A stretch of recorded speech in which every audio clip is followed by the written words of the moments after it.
চাই, কি করি?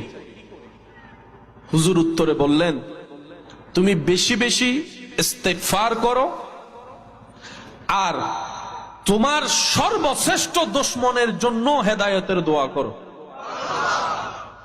তুমি যখন তোমার সর্বশ্রেষ্ঠ দুশমনের জন্য নাম ধরে ধরে যদি পারো দোয়া করতে, দোয়াটা রবের কাছে যখন যাবে, রব তো জানে তোমার মনের হালত কি।